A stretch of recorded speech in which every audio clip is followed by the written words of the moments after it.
अस्सलामु अलैकुम वरहमतुल्लाहि वबरकातुहू।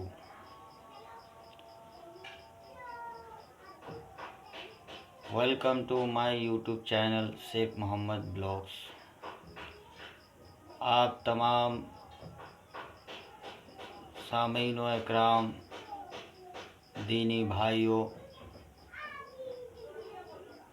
आप तमाम का खैर व मक़दम है हमारे यूट्यूब चैनल में। मोहतरम हज़रात, आज का हमारा उन्वान है कि जब कोई इंसान मजबूरी की हालत में होता है, जब कोई इंसान मजबूर होता है तो उसके मजबूरियों का फ़ायदा हर कोई उठाना चाहता है, और उनमें से सबसे पहले वो आपके फ़ायदा उठाना चाहता है जो आपका जितना ही करीबी हो। जैसा कि देखा गया है, ख़ास तौर से हमारे कौम के अंदर ये बात कसीर तादाद से पाई जाती है कि जब हम इंसान मजबूर होते हैं तो हमारे मजबूरियों का फ़ायदा तरह तरह से उठाने की कोशिश करते हैं हमारे दीनी भाइयों, जो कि ये गलत है। ये इसलिए गलत है मेरे मोहतरम बुज़ुर्गों दोस्तों, क्योंकि जो परेशानियां और जो मुश्किलात हमारे साथ हुई है और मैंने जो भोगा है और जिस तकलीफ़ में मैं गुजरा, जिस तकलीफ़ से को मैं काटा, और हमारे साथ जो परेशानियां आई, अगर मुझे वो मंज़र याद आता है तो मैं बिल्कुल टूट सा जाता हूँ और मैं ये समझ नहीं पाता कि मैं उस वक्त, जिस वक्त मैं मजबूर था, जिस वक्त मेरे सामने ये परेशानी आई थी, मैं इतना टूट गया था, मैं इतना मजबूर हो गया था कि मुझे ये समझ में नहीं आ रहा था कि मैं क्या करूं, क्या डिसीजन लूं। मेरे मोहतरम बुजुर्गों दोस्तों, मैं अपनी बीती हुई, मैं अपनी आप बीती, मैं आपको इस वीडियो के माध्यम से बताने की कोशिश करूंगा, और मैं शुक्र करता हूं अपने उस मालिक आकाए दो जहां मोहम्मद सल्लल्लाहु ताला अलैहि वसल्लम की तालीम पर मुझे गर्व है, मुझे फ़ख्र है कि मैंने उसकी तालीम अपनाया और उन्हीं की दी हुई तालीमात पर जो हदीसों के ज़रिए हम तमाम मुसलमान भाइयों तक पहुंचा। अगर मैं हदीस नहीं पढ़ता, और मैं शुक्रगुज़ार हूँ अपने अल्लाह तबारक व तआला का और अपने वालिदैन का, जिन्होंने मुझे इतनी तालीम मेरे अंदर दी, मार कर हो, पीट कर हो, गालियाँ से हो, डरा कर हो, धमका कर हो। मेरे वालिदैन ने मुझे इतनी तालीम फराहम कर दी कि मुझ पर कितनी भी बड़े से बड़े मुसीबतें आए, मैंने कभी टूटा नहीं। बड़ी बड़ी मुसीबतें मैंने झेले इस छोटी सी उम्र के अंदर, और बहुत शदीद तकलीफ़ से मैं गुजरा हूँ। अगर मैं बयां करने लग जाऊँ मेरे मोहतरम बुजुर्गों दोस्तों, तो वीडियो काफ़ी लंबी हो जाएगी।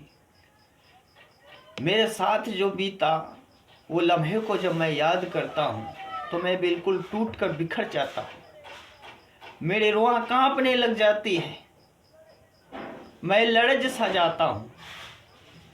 मैंने ज़िंदगी में कभी भी ये तसव्वुरात नहीं की थी कि मेरे साथ भी वो लम्हात होगी और मैं ऐसे लम्हात से भी गुजरूँगा। वो मंजर, वो पल जब भी कभी भी मुझे याद आता है तो मैं अल्लाह से दुआ करता हूँ कि अल्लाह ऐसा पल, ऐसा मंजर हमारी ज़िंदगी में फिर कभी ना आए। जरा सोचे कि आपके पास खाने के पैसे ना हो, आपके पास पहनने के लिए कपड़े ना हो, आपके पास किसी को देने के लिए कुछ भी ना हो, आप बखूबी पहले से ही कर्ज में डूबे हैं। आप इतना रकम कमाते हैं कि आपका गुजारा भी नहीं हो रहा हो। उस दौरान जब आपको ये पता चले कि आपकी माँ आईसीयू में होते हुए भी आपकी माँ वेंटिलेटर पर जिंदगी और मौत के बीच है और 2000 घंटे का चार्ज आपका चल रहा है, 1 घंटे का चार्ज आपका 2000 रुपये है और 72 घंटे हैं, 1,44,000 रुपये होते हैं 72 घंटे के, और आपके पास पैसे है नहीं। आईसीयू का चार्ज अलग है, वेंटिलेटर चार्ज अलग है, मेडिसिन चार्ज अलग है।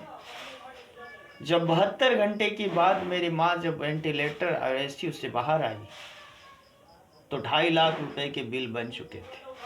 मैंने अपने तमाम रिश्तेदारों को मैंने फ़ोन घुमा दिया और मैंने सबसे कांटेक्ट की। मैं पैसा ज़्यादा इकट्ठा नहीं कर पाया, मैं मजबूर सा हो गया और मैं टूट सा गया है। मेरे रब, मैं क्या करूं, मैं हिम्मत हार चुका था। फिर उस वक्त मुझे अपने नबी की बात याद आई, मुद्दे लाख बुरा चाहे तो क्या होता है, वही होता है जो मंजूर खुदा होता है। और मैंने अपने आप को संभाला और इस कदर संभाला मेरे मोहतरम बुजुर्गों, दोस्तों, कि मुझे गर्व है अपने वालिदैन पर जिन्होंने मुझे अपनी ऐसी तालीम दी,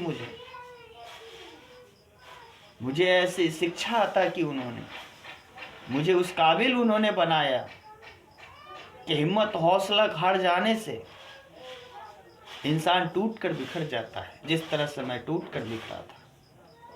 फिर भी मैंने घबराया नहीं, हिम्मत नहीं हारा, मैंने हौसले को टूटने नहीं दिया, सिर्फ इसलिए क्योंकि जब तमाम रास्ते बंद हो जाते हैं तो अल्लाह ताला एक रास्ता जरूर खोल देता है। उस वक्त मुझे याद आया कि मेरे वालिद का एक प्रॉपर्टी है जिसमें मैं खुद बसा हूँ, मैं अपने फैमिलियों के साथ रहता हूँ। मैंने तमाम कितने लोगों से राब्ता कायम किया, किसी ने हमारी मदद नहीं की। फिर मैंने कहा मैं अपनी माँ को सही सलामत यहाँ से ले जाने का मेरे पास सिर्फ एक ही रास्ता है, और वो रास्ता मैंने इख्तियार करा। फिर मैंने अपनी जायदाद की दाम लगानी शुरू की। मैंने अपने दोस्तों से बात की, रिश्तेदारों से बात की, पहचान वालों से ताल्लुकात कायम की, लेकिन सब ने हमारा मौके का फ़ायदा उठाने की कोशिश की। फिर हमने अपने रिलेटिवों से बात की, उन्होंने भी मुझे इतनी कीमत नहीं दिया जितनी कि उसकी कीमत होनी चाहिए थी। बस आप यूँ समझ ले कि जो 10 रुपए की सामान थी, महज मुझे वो 7 रुपए में ही बेचना पड़ा, और 10 रुपए का सामान होते हुए भी 5 रुपए का उसमें महल खड़ा था। मान लीजिए कि हमारी जो संपत्ति थी वो 10 रुपए की थी, मैं आपको मिसाल देता हूँ, और उस 10 रुपए के संपत्ति में मेरे 7 रुपए के सामान भी खड़े थे उसके ऊपर, तो कुल 17 रुपए के हो गए। लेकिन जब वो 10 रुपए के सामान का कीमत मुझे मिला 7 रुपए, और जो 7 रुपए का सामान था उसमें 1.5 रुपए देकर मुझे उस सामान को तोड़कर 1 रुपए का वैल्यू हुआ उसका। अब आप इससे अंदाजा लगाएं कि मेरे मजबूरी का फायदा किस तरह से लिया लोगों ने। मैंने सिर्फ इसलिए कुर्बान किया उस संपत्ति को, मैंने इसलिए अपने आप को मैंने नुकसानात में डाला, क्योंकि उस वक्त मुझे जो दिख रहा था, जो महसूस हो रहा था, वो मैं बयान नहीं कर सकता, क्योंकि उस वक्त मुझे सिर्फ एक ही चीज़ दिख रहा था, मैं अपनी माँ को सही सलामत लेकर जाऊँगा। जिस माँ ने अपनी खून पिलाकर मुझे पाला हो, मैंने उस माँ के लिए अपने, आप यूँ समझ ले कि 30 लाख रुपए की संपत्ति को मैंने महज 13 लाख रुपए में फराहम कर दिया। अब आप इससे अंदाजा लगाए कि जो संपत्ति 30 लाख रुपए की थी, उस संपत्ति को मैंने महज 13 लाख रुपए में बेच दिया। और मैंने अपने माँ के पीछे पूरे 7 लाख रुपए खर्च किए। फिर मैं उसे सही सलामत आईसीयू और वेंटिलेटर से लेकर आया। उस वक्त तो सिर्फ मैंने 2.5 लाख रुपए के ही बिल भरे, और उससे पहले उसके ट्रीटमेंट मैंने 6-7 मरतबा उनके ट्रीटमेंट कराया था, 6 मरतबा। उसमें तकरीबन मुझे 1.5 लाख रुपए का खर्च आया। 4 लाख रुपए ये हो गए। 2.5 लाख रुपए के उसके 37 डायलिसिस हुई मेरी माँ की, और 37 डायलिसिस में पेट्रोल का खर्च, सड़क पर चलने का टोल टैक्स और मेडिसिन चार्ज और डायलिसिस चार्ज सारे मिलाकर 37 डायलिसिस में मुझे तकरीबन 2,72,000 रुपये का खर्च बैठा। अब आप इससे अंदाज़ा लगाएं, 6,72,000 रुपये खर्च हुए मेरी माँ के अंदर, और मेरी माँ 6 महीना जीवित रही। जब वो उसकी तकलीफ मुझसे नहीं देखी जाती थी, उसकी जीवन ही इतने दिनों की थी, फिर भी मुझे गम नहीं था।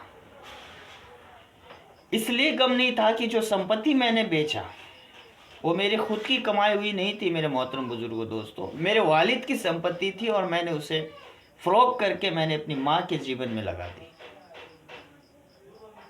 और उसकी दुआओं का नतीजा है कि अल्लाह तबारक व तआला ने मुझे ये सलाहियत और ये कुव्वत अता किया कि 6,72,000 रुपये माँ के पीछे खर्च करने के बाद मैंने 5 लाख रुपए का जमीन भी खरीदा, और 7 लाख रुपए का मकान भी मैंने उस पर तामीर की। 7 लाख रुपए की लागत से मैंने 2 मंजिल मकान की तामीरात भी की। तो मैंने सब्र नहीं खोया, मैंने हिम्मत नहीं खोया, मैंने हालात से डट कर लड़ा, सिर्फ इसलिए क्योंकि मेरा यकीन पक्का था। मेरा हौसला मैंने अपने आप को तोड़ने नहीं दिया, मैंने हौसला नहीं तोड़ा, हिम्मत को नहीं हारा। असल में मैं कहना ये चाहता हूं मेरे मोहतरम बुजुर्गों, दोस्तों, जो इंसान हालात से डर गया वो इंसान कामयाब नहीं है। हालात तो जिंदगी के अंदर आते ही रहते हैं, बस कोशिश हमें ये करना है कि अपने हिम्मत को नहीं टूटने देना। बस उम्मीद करना तो सिर्फ अपने अल्लाह से उम्मीद लगाए रखना। बस दिल में ये दुआ जरूर करना है, अल्लाह तू ही मालिक है, तू ही खालिक है, तू जो चाहेगा मौला तो वही होगा, तेरी रजा जिसमें मैं उसमें राजी। बस मैंने वही किया। मैं 11 महीने तक कंप्लीटली अपनी माँ को लेके बहुत परेशान था। 11 महीने के बाद मेरी जिंदगी में चंद खुशियां आए, और माँ के जाने के बाद तकलीफें मेरी खत्म हो गई। आज मैं खुशहाल हूं। मेरी माँ की दुआ, 30 लाख की संपत्ति मैंने 13 लाख रुपए में फरोख्त किया, और 7 लाख रुपए सारे कर्ज भी चुका दिए, 7 लाख रुपए वालिदा के पीछे खर्च भी कर दिए, 5 लाख रुपए मेरे पास बचा, और 1 लाख रुपए मैंने उससे सारे मसाइल को हल कर लिया, और 5 लाख रुपए में मैंने ज़मीन भी खरीद लिया। और अल्लाह तबारक व तआला ने इतनी रिस्क मुझे दिया। मेरी माँ का दुआओं का असर ये रहा कि महज 1 साल में मैंने 7 लाख रुपए के मकान की तामीरात कराई। 1 साल के अंदर में मैंने 7 लाख रुपए का मकान खड़ा कर दिया। जो 7 लाख रुपए का मकान मैंने तोड़े थे, बस समझिए अल्लाह की कुदरत, वैसी मकान मैंने फिर से तामीरात करा ली नई जगह पर। फर्क सिर्फ इतना था मेरे दोस्तों कि मैंने सोने को बेचा और तांबे को खरीदा, और तांबा भी ऐसा जो तांबा का रंग है सिर्फ, और हकीकत में तो वो गिल्लट से भी गया गुजरा है। मेरे 7 पुश्त गुजरे शहर के अंदर, मैं 8वां पीढ़ी हूं जो मैं गांव में आके बसा हूं। मुझे यकीन है और मुझे उम्मीद है अल्लाह तबारक व तआला चाहेगा तो मेरे वो दिल लौटा सकते हैं मुझे, बस दुआ करते रहते हैं। इसलिए मेरे मोहतरम बुजुर्गों दोस्तों, दुआ करते ही रहना चाहिए, हिम्मत नहीं हारना चाहिए, अल्लाह से मुंह नहीं फेरना चाहिए। उम्मीद रखो तो सिर्फ अल्लाह से रखो, वही मालिक यौमिद्दीन है, वही हिम्मत अता करने वाला है, वही आपके नेक कामों में मदद करने की कुदरत सिर्फ अल्लाह रखता है। दुनिया में कोई काम नहीं आएगा सिवाय अल्लाह के। अल्लाह तबारक व तआला सुनता है हमारी बात को, इसलिए अगर उम्मीद करो तो सिर्फ अपने मालिक से करो, अपने रब से उम्मीद रखो, दूसरा किसी से नहीं। इसलिए मेरे दोस्तों, कोशिश हमें ये करना चाहिए कि अगर इज्जत देगा तो मेरा अल्लाह देगा, जिल्लत देगा तो अल्लाह देगा, सीरत देगा तो अल्लाह देगा, सूरत और दौलत और ताकत देगा तो अल्लाह देगा।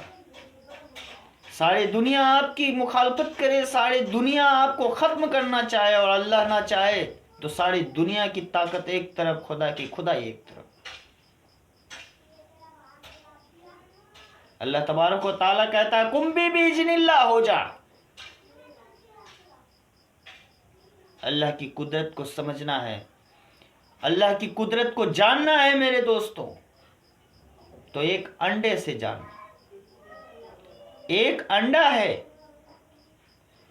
वो पानी में डूब नहीं सकता, उसके अंदर हवा जा नहीं सकता, उसके अंदर से ऑक्सीजन बाहर आ नहीं सकता, लेकिन उसके अंदर भी जिंदगी चल रही है। कोई तो है जो इस कायनात को चला रहा है। इसलिए मेरे मोहतरम बुजुर्गों दोस्तों, यकीन रखो तो सिर्फ अल्लाह पर।